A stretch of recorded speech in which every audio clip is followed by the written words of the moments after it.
Yes, especially the things like the fluorescent lights.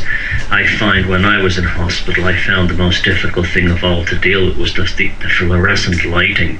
I don't know why I have such a difficulty with fluorescent lighting, but I really can't deal with it at all. And I actually felt that it was actually detrimental to my recovery. I actually have a sort of an explanation for that.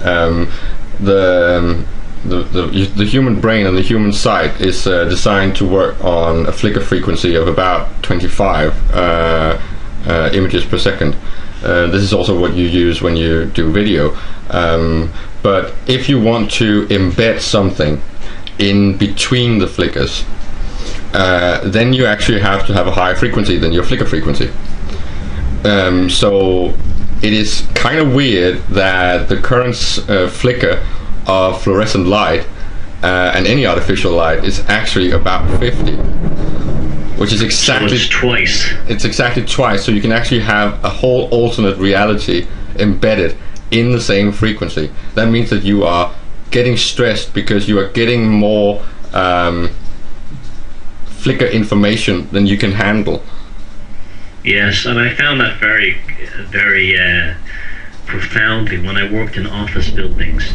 When I went from working day shifts to night shifts, I liked office buildings with lots of natural sunlight coming in. And that's very interesting because when I took up the night shift, I actually felt my health declining, and I thought it was because of the hours. I now have come to realize it was because of the fluorescent lighting, and as you say, the flicker rate is unnatural. And when you're in a room completely engulfed and trapped within that, absorbed by it, you know, how can your physiological health function properly? This is also why there's a big drive to get these things into our homes, you know, these incandescent light bulbs and stuff. Exactly. They want to remove them and replace them with the CFL bulbs. And what's really unique about the new kind of fluorescent light is that it doesn't have that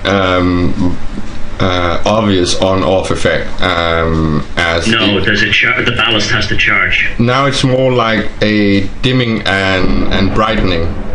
Yes.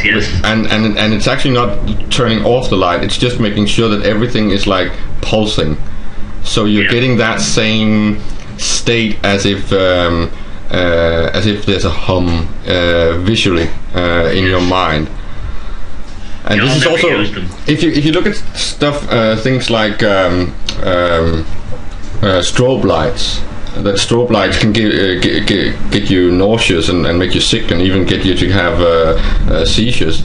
And if you look at the studies in things like binaural beats, these sound waves that are designed to create artificial rhythm underneath to excite your brain, your higher brain functions.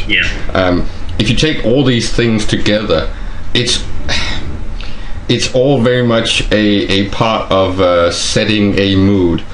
If you ask magicians or those charlatan spiritists and people like that how they get the mood right, this is exactly what they do. They make sure that the lighting, that the ambience, the room frequency, everything is fitted to the seance.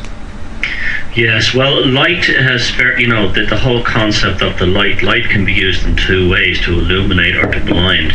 When you're being interrogated by the police or by some kind of security agency, they stand behind the light and they point it into your face. This is to distort you. Your actual neurological responses are quite different because the light causes you not to think, it causes you to blurt out something. And so they're trying to catch you, or they're trying to get you more likely to incriminate yourself, even if you're innocent.